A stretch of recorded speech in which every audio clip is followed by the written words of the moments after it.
ଗଛଟି କେତେ ଜୋରେ ଓଲୁଛି। ମତେ ଭାରି ଡର ଲାଗୁଛି ମା। ଏ ଗଛ ଯଦି ଭାଙ୍ଗିଯିବ। ନା ରେ ମା, ଭୟ କରନି, ଏ ଗଛ ଭାଙ୍ଗିବନି। ମା, ଆମେ ଆଉ କେତେ ଦିନ ଏମିତି ଗଛ କରରେ ରହିବା? ଆମର କେବେ ନୂଆ ଘର ହେବ? ଏଠି ଏମିତି ରହିବାକୁ ମତେ ଭଲ ଲାଗୁନି। ହେବ ରେ ମା, ଦିନେ ଆମର ବି ଘର ହେବ। ସେଦିନ କେବେ ଆସିବ ମା? କାନ୍ଦିନି ରେ ମା, ମୋ ପାଖକୁ ଆସେ, ମୁଁ ତତେ ଗୀତ ଗାଇ ଶୁଆଇଦେବି। ସକାଳେ ବର୍ଷା ଛାଡ଼ିଯିବ। ଏମିତି ମା ଚଢ଼େଇ ତାର ଝିଅକୁ ବୁଝାଉଥିଲା। ରାତି ଯେତିକି ବଢ଼ୁଥିଲା ବର୍ଷା ବି ସେତିକି ଜୋରେ ପଡ଼ୁଥିଲା। ସକାଳ ହେବା ପରେ ବର୍ଷା ଛାଡ଼ିଗଲା। ମାରି, ମୁଁ ଖାଇବା ରୋଷେଇ କରିଦେଇଛି, ଆ ଖାଇନେବୁ।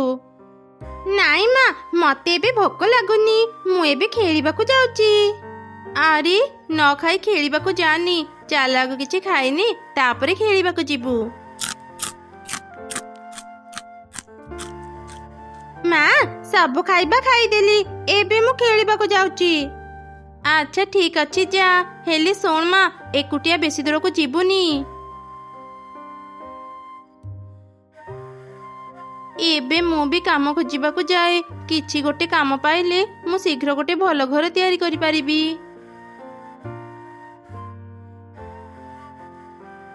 କାଉ ଭଉଣୀ, ତୁମ ଘର ତ ଅନେକ ବଡ଼। ମତେ ତୁମ ଘରେ କିଛି କାମ ଦେଇପାରିବ?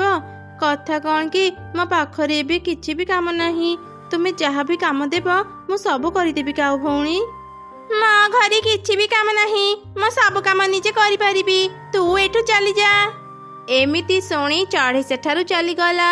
ରାସ୍ତାରେ ମିଟୁ ସହ ତାର ଦେଖା ହେଲା। ଆରେ ଚଢ଼େଇ, ତୁ କୁଆଡ଼େ ଯାଉଛୁ? ମୁଁ କାମ ଖୋଜିବାକୁ ଯାଉଥିଲି ମିଟୁ ଭାଇ, ଆଉ ତୁମେ କୁଆଡ଼େ ଯାଉଛ? ଗତକାଲିର ଝଡ଼ ବର୍ଷାରେ ମୋ ଘରର ଅନେକ ଜାଗା ଭାଙ୍ଗି ଯାଇଛି। ମୁଁ ଗୋଟେ ଚଢ଼େଇ ଖୋଜିବାକୁ ଯାଉଥିଲି ଯିଏ ମୋ ଘର ମରାମତି କରିପାରିବ। ମିଟୁ ଭାଇ, ମୁଁ ତୁମ ଘର ମରାମତି କରିପାରିବି, ମତେ ତୁମ ଘର ମରାମତିର କାମ ଦିଅ। ହେଲେ ଚଢ଼େଇ, ମୁଁ ତତେ ଟଙ୍କା ଦେଇ ପାରିବିନି। ମୋ ଘରେ 2 ବସ୍ତା ଚାଉଳ ଅଛି। ତୁ ଯଦି ଠିକରେ ମୋ ଘର ମରାମତି କରିଦେବୁ, ମୁଁ ତତେ ସେ 2 ବସ୍ତା ଚାଉଳ ଦେବି। ଆଚ୍ଛା ଠିକ ଅଛି ମିଟୁ ଭାଇ, ମୋର ଟଙ୍କା ନହେଲେ ବି ଚଳିବ, ହେଲେ ଆଜି ରାତି ପାଇଁ ମତେ ଖାଇବା ଦରକାର। ଆଚ୍ଛା ଠିକ ଅଛି, ଆସ ମୋ ସାଙ୍ଗରେ। ଚଢ଼େଇ ମିଟୁ ସାଙ୍ଗରେ ତା ଘରକୁ ଗଲା, ଆଉ ମିଟୁର ଘର ମରାମତି କଲା। କିଛି ସମୟ ପରେ ହିଁ ଚଢ଼େଇ ମିଟୁର ଘରକୁ ଠିକ କରିଦେଲା। ମିଟୁ ଭାଇ, ମୁଁ ମୋ କାମ ସାରିଦେଲି, ଏବେ ମତେ 2 ବସ୍ତା ଚାଉଳ ଦିଅ। ତୁ ବହୁତ କମ ସମୟ କାମ କଲୁ ଚଢ଼େଇ, ମୁଁ ତତେ 2 ବସ୍ତା ଚାଉଳ ଦେଇପାରିବିନି। ତୁ କେବଳ 1 ବସ୍ତା ଚାଉଳ ନେଇ ଘରକୁ ଯା। ମିଟୁ ଭାଇ, ତୁମେ ଆଗରୁ କହିଥିଲ ତୁମ ଘର ଠିକ କଲା ପରେ ତୁମେ ମତେ 2 ବସ୍ତା ଚାଉଳ ଦେବ, ହେଲେ ଏବେ ଅନ୍ୟ କଥା କହୁଛ। ମୁଁ 1 ବସ୍ତା ଚାଉଳ ନେବିନି। ଗରିବ ହେଇ ମୋ ମୁହଁ ଉପରେ ଜବାବ ଦେଉଛୁ? ଯା, ମୁଁ ତତେ 1 ବି ଚାଉଳ ବସ୍ତା ଦେବିନି। ତୁ ମୋର କିଛି କ୍ଷତି କରିପାରିବୁନି। ନା ନା ମିଟୁ ଭାଇ, ଏମିତି କୁହନି।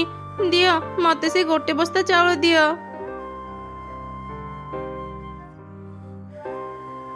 ମା, ମୁଁ ଏବେ ଖେଳିବାକୁ ଯାଉଛି। ହଉ ଯା, ହେଲେ ଶୁଣ, ସେ ଗରିବ ଚଢ଼େଇଙ୍କ ସହ ଜମା ସାଙ୍ଗ ହେବୁନି। ତୁ ଗୋଟେ ଧନୀ ଘରର ଝିଅ, ଗରିବଙ୍କ ସହ ମିଶିଲେ ତୁ ବି ଗରିବ ହେଇଯିବୁ, ବୁଝିଲୁ? ଆଚ୍ଛା ଠିକ ଅଛି ମା, ବୁଝିଗଲି। କାଉ ଛୁଆ ଖେଳିବାକୁ ଗଲା। ଚଢ଼େଇ ଛୁଆକୁ ଅନ୍ୟମାନଙ୍କ ସହ ଖେଳିବାର ଦେଖି ତ ତାକୁ ବହୁତ ଈର୍ଷା ହେଲା। ସେ କହିଲା, ଆରେ ତମେ ମାନେ କୁନି ସହ କାହିଁକି ଖେଳୁଛ? କ'ଣ ହେଲା କି? ତୁ ଏମିତି କାହିଁକି କହୁଛୁ? ତମେ ମାନେ କ'ଣ ଜାଣିନ ଏ କୁନି କେତେ ଗରିବ? ମୋ ମା କୁହନ୍ତି ଗରିବ ମାନଙ୍କ ସହ ଖେଳିଲେ ତମେ ମାନେ ବି ଗରିବ ହେଇଯିବ। ତୁ ସତ କହୁଛୁ? ମୁଁ ଗରିବ ହେବାକୁ ଚାହୁଁନି। ଏ କୁନି, ତୁ ଏବେ ହିଁ ଏଠୁ ପଳା। ଗରିବ ହେଲି ତ କ'ଣ ହେଇଗଲା, ମୁଁ ବି ତ ତମ ମାନଙ୍କ ପରି ପକ୍ଷୀ ନା, ମତେ ବି ତୁମ ସାଙ୍ଗରେ ଖେଳାଅ। ନା ନା, ତୁ ଆମ ସାଙ୍ଗରେ ଖେଳି ପାରିବୁନି, ଯା ଯା ଏଠୁ। କୁନି ମନ ଦୁଃଖରେ ସେଠାରୁ ଉଡ଼ି ଚାଲିଗଲା। ସେ ଏକ ଗଛ ମୂଳେ ବସି କାନ୍ଦୁଥିଲା। ସେହି ସମୟରେ,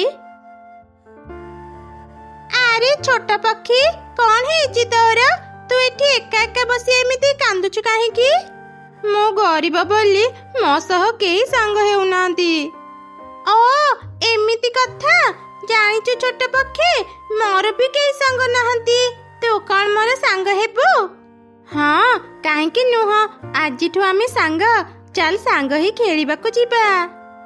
ଏମିତି କଥା ହେଇ ସେମାନେ ଖେଳିବାକୁ ଗଲେ।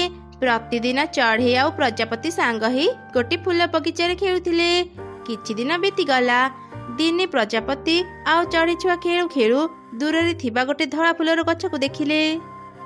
ଆରେ ସାଙ୍ଗ, ଦେଖେ ସେପଟେ କେତେ ସୁନ୍ଦର ଗୋଟେ ଧଳା ଫୁଲ ଅଛି। ଫୁଲଟି ବହୁତ ସୁନ୍ଦର ଦେଖାଯାଉଛି। ଚାଲ ସେ ଧଳା ଫୁଲ ଆଣିବା। ନା ନା ସାଙ୍ଗ, ତୁ ସେ ଧଳା ଫୁଲ ପାଖକୁ ଯାନି। ମୋ ମା କହୁଥିଲେ ସେ ଧଳା ଫୁଲ ପାଖରୁ ବହୁତ ଅଜବ ଅଜବ ଶବ୍ଦ ବାହାରେ। ଯଦି ତୋର କିଛି ବିପଦ ହେବ? ତୁ ଡରନି, ମୋର କିଛି ହେବନି। ଫୁଲ ଆଣିଲେ ମୋର କଣ କ୍ଷତି ହେବ? ରହ, ମୁଁ ଏବେ ସେ ଫୁଲ ଆଣିକି ଦେଖାଉଛି। ଏମିତି କହି କୁନି ସେ ଧଳା ଫୁଲ ଆଣିବାକୁ ଗଲା। ହଠାତ୍ ସେ ଧଳା ଫୁଲ କୁନିକୁ ନିଜ ଭିତରକୁ ଟାଣି ନେଲା। ସାଙ୍ଗ ସାଙ୍ଗ କୁନି, ତୁ କୁଆଡେ ଚାଲିଗଲୁ? ରାକ୍ଷସୀ ଫୁଲ, ତୁ ମୋ ସାଙ୍ଗକୁ ଖାଇଦେଲୁ। ମୁଁ ଏବେ ହିଁ ମାଉସୀଙ୍କୁ ସବୁ କଥା କହିଦେବି।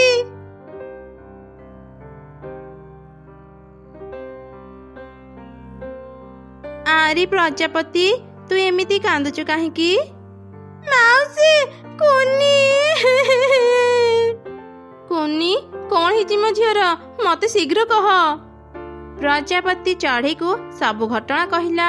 ଚଢ଼େଇ ଶୀଘ୍ର ପ୍ରଜାପତି ସହ ସେ ଧଳା ଫୁଲ ଗଛ ପାଖକୁ ଗଲା। ଧଳା ଫୁଲ, ତୁ କଣ ପାଇଁ ମୋ ଝିଅକୁ ବନ୍ଦୀ କରି ତ ଭିତରେ ରଖିଛୁ? ତାକୁ ଛାଡ଼ି ଦେ। ମୋ ଝିଅ ବିନା ଏ ଦୁନିଆରେ ମୋର କେହି ନାହାନ୍ତି। ତା ବିନା ମୁଁ ବଞ୍ଚି ପାରିବିନି। ମୁଁ ତ ଝିଅକୁ ଛାଡ଼ିଦେବି, ହେଲେ ତତେ ମୋର ଦୁଇଟି ଇଚ୍ଛା ପୂରା କରିବାକୁ ପଡ଼ିବ। ତାହେଲେ ଯାଇ ମୁଁ ତ ଝିଅକୁ ଛାଡ଼ିବି। କହ, ତୁ କଣ ମୋର ସେ ଦୁଇଟି ଇଚ୍ଛା ପୂରା କରିପାରିବୁ? ହଁ ହଁ, ମୁଁ ରାଜି। ମୋ ଝିଅକୁ ପାଇବା ପାଇଁ ମୁଁ ତମର ସବୁ ଇଚ୍ଛା ପୂରା କରିପାରିବି। କୁହ, ତୁମର କଣ ଇଚ୍ଛା? ମୋର ଦୁଇଟି ଇଚ୍ଛା ହେଲା ନୀଳ ନଦୀର ପାଣି ଆଉ ସେଥିରେ ଥିବା କଇଁ ଫୁଲର ପାଖୁଡ଼ା। ତୁ ମତେ ନୀଳ ନଦୀର ପାଣି ଆଉ ସେ ପାଣିରେ ଥିବା କଇଁ ଫୁଲର ପାଖୁଡ଼ା ଆଣିଦେ। ମୁଁ ତ ଝିଅକୁ ଛାଡ଼ିଦେବି। ଆଚ୍ଛା ଠିକ ଅଛି, କିନ୍ତୁ ସେ ନୀଳ ନଦୀ କୋଉଠି ଅଛି ମତେ ଆଗ କହିଦିଅ। ଏ ଜଙ୍ଗଲର ଉତ୍ତର ଦିଗରେ ଗଲେ ତୁ ସେ ନୀଳ ନଦୀ ପାଇଯିବୁ। ଠିକ ଅଛି, ମୁଁ ଏବେ ସେ ନଦୀକୁ ଯାଉଛି। ଏମିତି କହି ଚଢ଼େଇ ଜଙ୍ଗଲର ଉତ୍ତର ଦିଗରେ ଗଲା। କିଛି ଦୂର ଗଲା ପରେ ହିଁ ସେ ନୀଳ ନଦୀକୁ ପାଇଲା। ଏଇ ତ ସେଇ ନୀଳ ନଦୀ ଆଉ କଇଁ ଫୁଲ। ମୁଁ ଏବେ ହିଁ ନୀଳ ନଦୀରୁ ପାଣି ଆଉ କଇଁ ଫୁଲର ପାଖୁଡ଼ା ନେଇ ଧଳା ଫୁଲ ପାଖକୁ ଯାଏ। ଯେମିତି ଚଢ଼େଇ ପାଣି ନେବା ପାଇଁ ନଦୀ ପାଖକୁ ଗଲା, ହଠାତ୍ ନଦୀଟି କଥା କହିଲା। ଏଇ ପକ୍ଷୀ, ମୋ ଅନୁମତି ନ ନେଇ ମୋ ନଦୀରୁ ପାଣି ନେବାକୁ ତୁ ସାହସ କେମିତି କରୁଛୁ? ମୋ ଝିଅ ବହୁତ ବିପଦରେ ଅଛି। ତାକୁ ଏ ବିପଦରୁ ବାହାର କରିବା ପାଇଁ ନଦୀ, ମତେ ତୁମ ପାଣି ଆଉ ଏ କଇଁ ଫୁଲର ପାଖୁଡ଼ା ଦରକାର। ମୁଁ ଅନ୍ୟମନସ୍କ ଥିବାରୁ ତୁମ ଅନୁମତି ନେଇ ପାରିଲିନି। ମତେ କ୍ଷମା କରିଦିଅ ଆଉ ଦୟାକରି ତୁମ ପାଣି ଆଉ ଏ କଇଁ ଫୁଲର ପାଖୁଡ଼ା ଦିଅ। ଆଚ୍ଛା ଆଚ୍ଛା, ତୁମ ପାଣି ଆଉ ଏ କଇଁ ଫୁଲର ପାଖୁଡ଼ା ନେଇପାରିବୁ, କିନ୍ତୁ ତା ପୂର୍ବରୁ ତତେ ମୋର ଦୁଇଟି ପ୍ରଶ୍ନର ଉତ୍ତର ଦେବାକୁ ପଡ଼ିବ। ଯଦି ତୁମ ପ୍ରଶ୍ନର ସଠିକ ଉତ୍ତର ଦେଇପାରିବୁ ତେବେ ଯାଇ ଏସବୁ ନେଇପାରିବୁ, ନହେଲେ ନାଇଁ। କହ, ତୁମ ପ୍ରଶ୍ନ ଦେବାକୁ ଏବେ ରାଜି? ହଁ, ମୁଁ ରାଜି। କୁହ, ତୁମ ପ୍ରଶ୍ନ କୁହ। ମୋର ପ୍ରଥମ ପ୍ରଶ୍ନ ହେଲା, ଦେଖିଲେ ଆଖି ବନ୍ଦ ରୁହେ, ଆଖି ଖୋଲିଲେ ଦେଖାଯାଏନି। କହିଲୁ ତା କଣ? ହଁ, ମନେ ପଡ଼ିଲା, ସ୍ୱପ୍ନ। ସ୍ୱପ୍ନ ଦେଖିଲେ ଆଖି ବନ୍ଦ ରୁହେ, ଆଖି ଖୋଲିଲେ ସ୍ୱପ୍ନ ଦେଖାଯାଏନି। ସଠିକ ଉତ୍ତର। ଏବେ ମୋର ଦ୍ୱିତୀୟ ପ୍ରଶ୍ନ। ସେ ସବୁ ସମୟରେ ସମସ୍ତଙ୍କ ସାଙ୍ଗରେ ଥାଏ, ତାକୁ ଦେଖାଯାଏ କିନ୍ତୁ ତାକୁ ଧରି ହୁଏନି। କହିଲୁ ତା କଣ?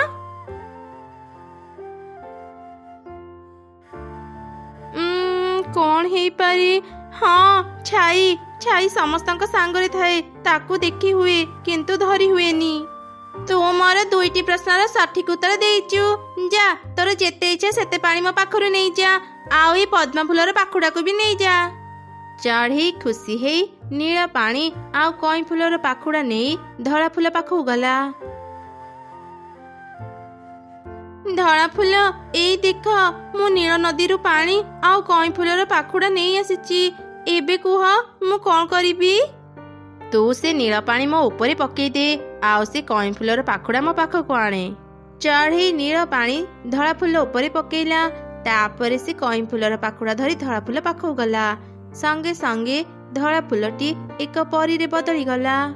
ଏ କଣ? କିଏ ତୁମେ? ଆଉ ସେ ଧଳା ଫୁଲ କୁଆଡେ ଗଲା? ମୁଁ ଜଣେ ପରୀ। ଏକ ତାନ୍ତ୍ରିକତା ଯାଦୁ ଶକ୍ତିରେ ମତେ ଗୋଟେ ଧଳା ଫୁଲ କରିଦେଇଥିଲା। ମୁଁ ଅନେକ ଚଢ଼େଇଙ୍କୁ ସାହାଯ୍ୟ ମାଗିଛି, ହେଲେ କେହି ବି ମତେ ସାହାଯ୍ୟ କଲେ ନାହିଁ। ସେଥିପାଇଁ ଚଢ଼େଇ, ମୁଁ ତ ଝିଅକୁ ବନ୍ଦୀ କରି ତତେ ମୋ କାମ କରେଇଲି। ମୋ ପାଇଁ ତୁ ଅନେକ କଷ୍ଟ ପାଇଲୁ, ସେଥିପାଇଁ ମତେ କ୍ଷମା କରିଦେ। ତୁମେ ମୋ ସାଙ୍ଗକୁ ବନ୍ଦୀ ନ କରି ଯଦି ଆମକୁ ସାହାଯ୍ୟ ମାଗିଥାନ୍ତ, ଆମେ ନିଶ୍ଚୟ ତମକୁ ସାହାଯ୍ୟ କରିଥାନ୍ତୁ, ନା କଣ ଚଢ଼େଇ ମାଉସୀ? ଯାହା ହେବାର ତ ହେଇଗଲା ରେ ମା। ମୋ ଝିଅ ଠିକ ଅଛି। ମୁଁ ପରୀ ଉପରେ ରାଗ କରିନି। ପରୀକୁ ମୁକ୍ତ ହେବାର ଦେଖି ମୁଁ ଅନେକ ଖୁସି। ଚଢ଼େଇ, ତୁ ବହୁତ ଭଲ। ମୁଁ ତ ବିଷୟରେ ନ ଜାଣି ଭୁଲ କରିଦେଲି, ମତେ କ୍ଷମା କରିଦେବୁ? ନା ନା ପରୀ, ମତେ ବାରମ୍ବାର କ୍ଷମା ମାଗନି। ମୁଁ ତୁମ ଉପରେ ରାଗେନି, ଓଲଟା ତୁମକୁ ସାହାଯ୍ୟ କରିପାରି ମୁଁ ଅନେକ ଖୁସି। ଚଢ଼େଇ, ସତରେ ତୋ ମନ ଭାରି ଭଲ। ମୁଁ ତ ଉପରେ ଅନେକ ଖୁସି। ମୋ ତରଫରୁ ଏ ଛୋଟ ଉପହାର ତୋ ପାଇଁ। ଆଜିଠୁ ଏ କଇଁ ଫୁଲ ଘର ତୋର। ଏ ଘରକୁ ତୁ ଯାହା ବି ମାଗିବୁ ସେ ତତେ ସବୁ ଦେବ।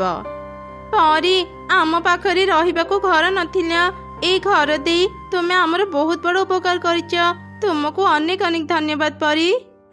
ଏବେ ମୋ ଯିବାର ସମୟ ହେଇଗଲା ଚଢ଼େଇ। ଯେବେ ବି ବିପଦରେ ପଡ଼ିବୁ ମତେ ମନେ ପକେଇବୁ, ମୁଁ ତ ପାଖକୁ ଆସିବି। ଏବେ ମୁଁ ଯାଉଛି, ତମେ ମାନେ ଭଲରେ ରୁହ।